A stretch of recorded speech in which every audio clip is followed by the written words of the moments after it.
Dear students, I am going to start Saral English classes after a long time. Due to my personal engagements, many of you would have thought whether it will resume or not, but fortunately it has started today. Today I have developed a unique method of explaining a sentence and its meaning with respect to a little change in the placement of the main verb. देखिए, लंबे अरसे के बाद हम लोग फिर से सरल इंग्लिश क्लासेस की शुरुआत करने जा रहे हैं। क्योंकि मेरे व्यक्तिगत कुछ व्यस्तताओं के कारण ये क्लास बीच में ब्रेक करनी पड़ी थी, लेकिन अब उम्मीद है कि आप इससे पहले से ज़्यादा फ़ायदा उठाएंगे और पहले से ज़्यादा नए कॉन्सेप्ट आपके सामने आएंगे। देखिए, हमने डायग्राम के हिसाब से यहाँ दो तरह एक ही चीज़ें लिखी हैं, लेकिन अगर आप एरो के डायरेक्शन से देखें तो आपको लगेगा ये कुछ अलग सी चीज़ है।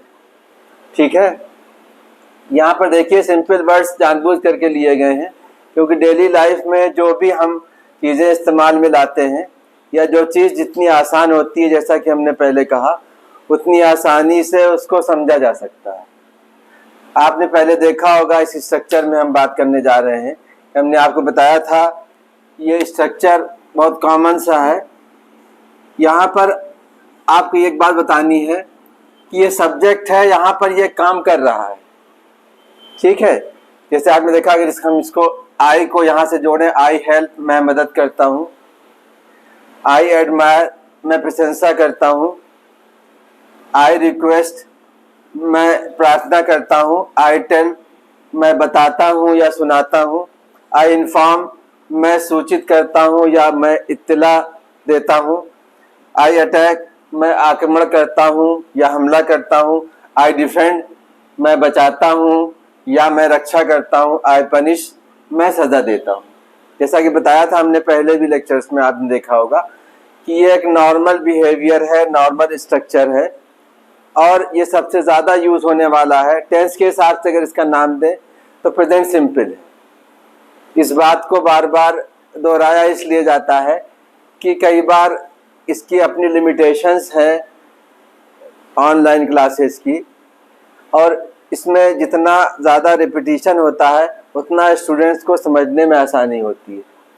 बहुत ज़्यादा आपका समय लेने के बजाय हम डायरेक्ट एग्जाम्पल से आपको एक चीज़ समझाना चाहते हैं। यहाँ इफ़ेक्ट आप देख रहे हैं, ये सब्जेक्ट है और ये भी इसकी शक्ल भी सब्जेक्ट की है, लेकिन ये सब्जेक्टिव फॉर्म में ये ऑब्जेक्ट है। यहाँ हमने पहले नहीं लिखा था, अब आपको समझाने के लिए लिख दें ताकि आप आसानी से समझ सकें कि ये सब्जेक्ट का रोल प्ले कर रहा है। ठीक है, और ये सब्जेक्टिव फॉर्म है, लेकिन है ये ऑब्जेक्ट। ठीक है, ये सेंटेंस आप बना सकते हैं, पहले बनाते चले आ रहे हैं। इसको यहाँ से जोड़ दिए एक सेंटेंस, यहाँ से जोड़ दिए दूसरा सेंटेंस, एंड सो ऑन। अब यहाँ पर हम आपको ये एक नया कॉन्सेप्ट है जो राइट साइड वाला है,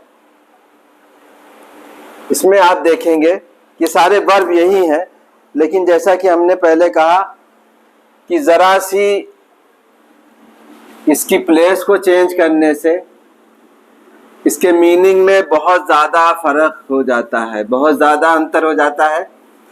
और यहाँ पर आप देखिए एक यूनिक मेथड, हम ये तो नहीं कहेंगे कि आपको कहीं नहीं मिलेगा, लेकिन ये कॉन्सेप्ट आपको किसी किताबों में या और क्लासेस में बहुत कम नज़र आएगा। हम इसके एक्सप्रेशंस को हम रट तो लेते हैं, लेकिन इसके सेंस को नहीं समझते। अब आइए हम आपको बताते हैं, जैसा कि स्ट्रक्चर बहुत ज़रूरी है। अब ये स्ट्रक्चर यहाँ पर नहीं अप्लाई होगा, ये जो आप करते चले आ रहे थे, जो 20 लेक्चर्स अब तक आपने देखे थे उसमें है। अब ये नया स्ट्रक्चर है जो कि आपको एक बहुत ही नया कॉन्सेप्ट देगा और आपको देखने में अजीब से लगेगा। सेंटेंसेस तो आपने सुने होंगे, लेकिन आपने इसको प्रैक्टिकल लाइफ में सेंटेंस बनाए नहीं होंगे या ये नहीं समझ पाए होंगे कि कैसे इसको बनाया जाए। ये मेन वर्ब की थर्ड फॉर्म है। अच्छा, सबसे बड़ी आसानी यह है इसमें कि इसमें वर्ब की थर्ड फॉर्म सारे स्ट्रक्चर में जितने भी टेंसेस है सब में आती है। ठीक है, अब आते हैं हम, जैसा कि हमने आपको बताया कि सब्जेक्ट, ये सब्जेक्ट जरूर हम इसे यहाँ पे लिख रहे हैं लेकिन ये objective form of the subject है। उदाहरण के तौर पर अभी जो सेंटेंस आपने देखा था, एक सेंटेंस ये था आई हेल्प लेफ्ट में। ठीक है, ये इसको खाली समझाने के लिए हम आपको बता रहे हैं। अब यहाँ पर मैं मदद करता हूँ। अब एक दूसरी बात आ रही है कि मेरी मदद की जाती है, इस बात को कैसे कहेंगे? मेरी मदद की जाती है, ये सेंटेंस जो है, क्योंकि पहला वर्ड यहाँ पर हेल्प है इसलिए हम हेल्प को ही लेते हैं। मेरी मदद करने के लिए जो आदमी काम जिसके ऊपर काम किया जा रहा है उसकी सब्जेक्टिव फॉर्म होगी आई एम हेल्प्ड। ठीक है, हिंदी भी लिख दी जाती है मेरी मदद की जाती है या मेरी सहायता की जाती है।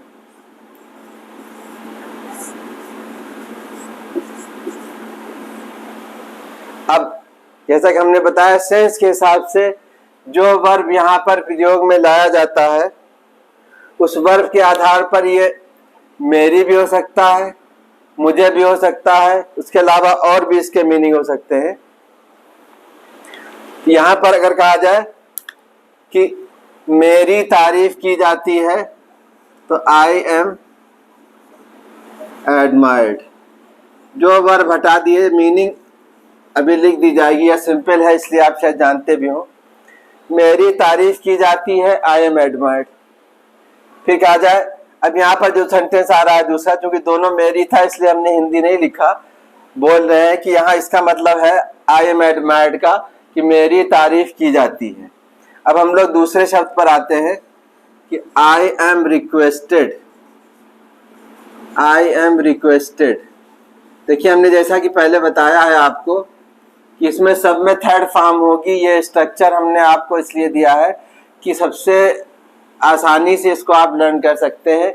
बस ये ध्यान रहेगा कि ये जो हेल्पिंग वर्ब है ये टेंस के हिसाब से चेंज होती रहेगी, और पहले के कुछ लेक्चर हम आपको रिफर करेंगे नेक्स्ट लेक्चर में कि आप वहाँ जा करके जो हमने एक जनरल बात कही उसको भी समझ सकते हैं। तो यहाँ पर मुझसे हो गया। अब ये आई का मतलब जो है मुझसे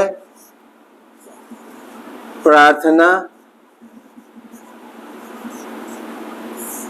की जाती है, की जाती है। यहाँ पर आप देख रहे हैं कि जो भी वर्ब यहाँ पर आएगा उसके हिसाब से ये मीनिंग बदल जाएगा, लेकिन स्ट्रक्चर आप देखें इसमें इस वर्ड पर या इस सब्जेक्ट पर जो कि ऑब्जेक्ट है बेसिकली, लेकिन इसकी सब्जेक्टिव फॉर्म में लिखा गया है, इसी के ऊपर ये एक्शन हो रहा है। इसी बात को हमने वहां पर दर्शाने की कोशिश की है कि यह काम इसके ऊपर हो रहा है। देखिए ये मदद इसकी की जा रही आएगी। मदद अगर मान ली यहाँ कोई नाम रख दिया जाए, फॉर एग्जाम्पल राजू, ठीक है, तो ये राजू काम नहीं कर रहा। राजू पर अगर हमको ये कहना हो कि राजू की मदद की जाती है तो क्या हो जाएगा सेंटेंस? Raju is helped. ठीक है ना। अब आगे यहां से पूरे सेंटेंस बार बार लिखने की जरूरत नहीं। फिर कहा जाए राजू की तारीफ की जाती है तो राजू इज एडमायर्ड। ठीक है। फिर अगर कहा जाए कि राजू को बताया जाता है तो Raju is told, and so on. इस तरह से आप जो भी जितने भी वर्ब हैं इसको आप बड़ी आसानी से ट्रांसलेट कर सकते हैं। जैसे आपने देखा होगा सर, आप लोगों के कॉल लेटर में लिखा रहता है कि यू आर इन्फॉर्म्ड, तुमको सूचित किया जाता है। यहाँ फिर हम यू को ले लें, यू आर, यू है तो इसलिए ये आर हो जाएगा, इसीलिए हमने सारे चीज़ें रखी हैं, ताकि सिंगुलर के लिए इज, आई के लिए एम और प्लूरल के लिए आर। तो यू आर इन्फॉर्म्ड, क्या मतलब हुआ? तुम्हें सूचना दी जाती है। यू आर इन्फॉर्म्ड, ठीक है ना? तुम्हें सूचना दी जाती है, यू आर इन्फॉर्म्ड। अब आप देखिए कि कहा जाए बच्चों को पढ़ाया जाता है, चिल्ड्रन आर, पढ़ाया जाने वाला वर्ब यहाँ नहीं लिखा है, हम लिख देते हैं आपको समझने के लिए कि डायरेक्ट इसकी थर्ड फॉर्म हो जाएगी टॉट, ठीक है। बच्चों को पढ़ाया जाता है, चिल्ड्रन आर टॉट।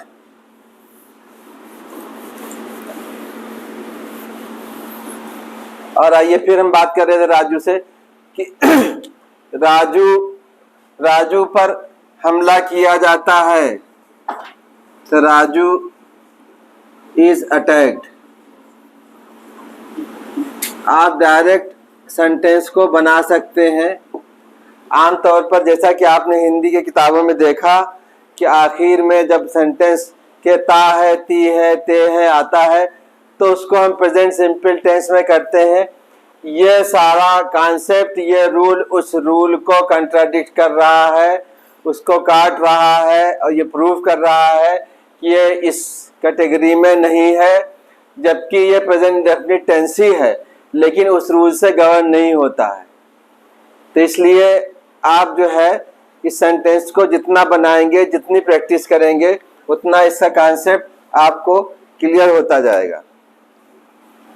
और यहाँ देखिए with a few more examples हम आपको ये क्लियर करना चाह रहे हैं कि बार बार अलग अलग वर्बों में इसको यूज़ करके आप इसके सेंस को बहुत आसानी से समझ सकते हैं। देखिए स्ट्रक्चर वही है, इसमें जितने भी आगे आप स्ट्रक्चर में पढ़ेंगे उतने आपको सारे के सारे टेंसेज में एक ही बात मिलेगी।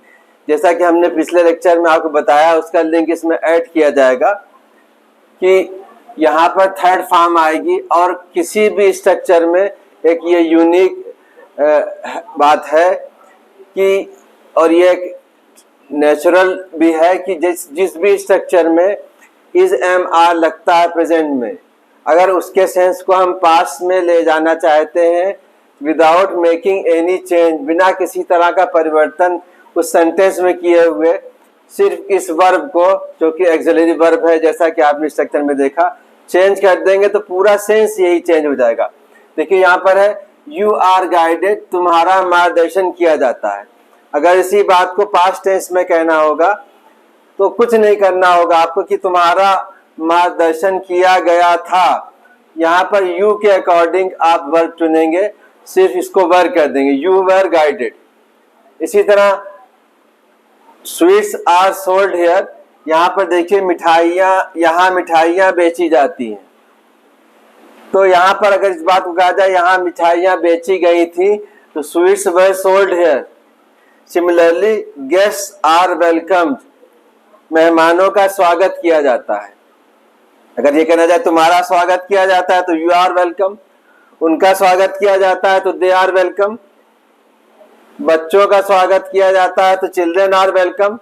इस तरह से जिसका भी आप यहाँ पर इसको हटा करके दूसरे सेंस सब्जेक्ट ये बदल सकते हैं, यहाँ पर वर्ब को बदल करके इस सेंस को बदल सकते हैं, लेकिन आपको यहाँ कंपैटिबिलिटी देखना। अब ये नहीं कहें गेस्ट आर सोल्ड हियर कह देंगे तो गड़बड़ी हो जाएगा, इतना तो आपको ध्यान ही रखना पड़ेगा। मतलब मेहमान ही को बेच रहे हैं नहीं, आपको बस थोड़ा सा ये ध्यान देना है कि कौन सी चीज किस चीज के साथ मैच खाती है। यू आर गाइडेड, यहाँ पर अगर आपके स्टूडेंट्स को गाइड किया जाता है, उनका मार्गदर्शन किया जाता है तो स्टूडेंट्स आर गाइडेड। कहा जाए टीचरों का मार्गदर्शन किया जाता है तो टीचर्स आर गाइडेड। इस तरह से जिसको भी आपको करना हो इसको यूज करेंगे। जैसा कि हमने बताया कि प्रेजेंट फॉर्म में जहां कहीं भी इज एम आर आ रहा है उसको पास्ट बनाने के लिए एक बार फिर आपको हम रिमाइंड करा दें, क्योंकि काफी लंबा समय हो गया और जब इतनी चीज़ें माइंड में नहीं रहती, लेकिन एक फैक्ट है, जैसा कि हमने आपको बताया था जब हम एडजेक्टिव पढ़ा रहे थे, कि यहाँ पर देखिए अगर प्रेजेंट में जो है हम लिख भी देते हैं आपके समझने के लिए, प्रेजेंट के किसी सेंटेंस में बात बार बार दोहराई जा रही है, गौर से सुनिएगा। प्रेजेंट के किसी सेंटेंस में अगर इज एम आर है, ठीक है ना, तो इसके सेंस को एक्सप्रेस करने के लिए पास्ट में जो है वो यहाँ लिख देते हैं पास्ट। तो आपको कुछ नहीं करना, वही बात पूरी हो जाएगी, सिर्फ आप इज एम आर को रिप्लेस कर दिए सब्जेक्ट के अनुरूप वाज या वर से। तो जहाँ जहाँ जो प्रेजेंट का सेंस है उसको पास्ट में ले जाने के लिए वाज वेयर आप यूज करेंगे, तो सेंटेंस का पूरा सेंस बदल जाएगा। इसी तरह से अगर इसको फ्यूचर में ले जाना चाहेंगे तो सिर्फ यहाँ पर ध्यान रखिए कि आपको यहाँ पर विल बी सब में चल जाएगा। हालांकि कुछ लोग जो बहुत ज़्यादा गहराई से नहीं पढ़े हुए हैं वो विल शेल आई और वी के साथ कहते हैं साहब शेल लगाइए और बाकी के साथ विल लगाइए। अब ऐसा कुछ नहीं है मॉडर्न इंग्लिश में, ये विल भी लगा दें। इसे कहा जाए तुम्हारा मार्गदर्शन किया जाएगा, तो यू विल बी गाइडेड। मिठाइयाँ यहाँ बेची जाएंगी। अगर हमको मान लीजिए एक सिमिलर एक आपको पैटर्न मिला, अगर कहा जाए गाड़ियाँ यहाँ पर खड़ी की जाएंगी तो क्या होगा, vehicles will be parked here, ठीक है ना। यहाँ पर मेहमानों को रिसीव किया जाएगा तो guest will be received here and so on. तो आपको सिर्फ वर्ब याद करने हैं, सब्जेक्ट यानी जो कि ऑब्जेक्टिव फॉर्म की जगह ये है तो ऑब्जेक्ट, लेकिन ये सब्जेक्टिव शक्ल इसकी है। ये सारे काम इस पर हो रहे हैं जो कि हम पहले वाले राइट साइड वाले सर्किल में आपको शो कर चुके हैं। ये सारे वर्ब जो है वो इस पर हो रहे हैं, बस ये ध्यान रखिएगा। ये काम नहीं कर रहा है, क्योंकि अगर ये कहा जाए स्वीट्स सोल्ड तो कोई मतलब नहीं है, मिठाइयों ने बेचा था। यू गाइडेड उसका सेंस तो आएगा, लेकिन आप इस सेंस को समझेंगे प्रॉपरली, ठीक है। और अगर आपके समझ में आ जाए तो इसको सब्सक्राइब भी करें और लाइक करें। ना समझ में आए तो कमेंट्स में लिख के भेजें, जो कमी है इसको पूरी की जाएगी। यहाँ जानबूझ करके सिंपल वर्ब्स लिए गए हैं। इसमें अगर आप देखेंगे जहाँ टू लगता है तो कैसे ऐड होगा, विद लगता है तो कैसे ऐड होगा, और भी जो थोड़ा सा एडवांस लेवल की चीज़ें। पहले सिंपल चीज़ बच्चों को पहले सेरेलैक खिलाया जाएगा, उसके बाद फिर वो भुना चने की नौबत आएगी, ठीक है ना। तो पहले आप इसको समझ लें, फिर उसके बाद आगे जो है एडवांस लेवल की चीज़ें बताई जाएंगी, ठीक है। Rest in the next.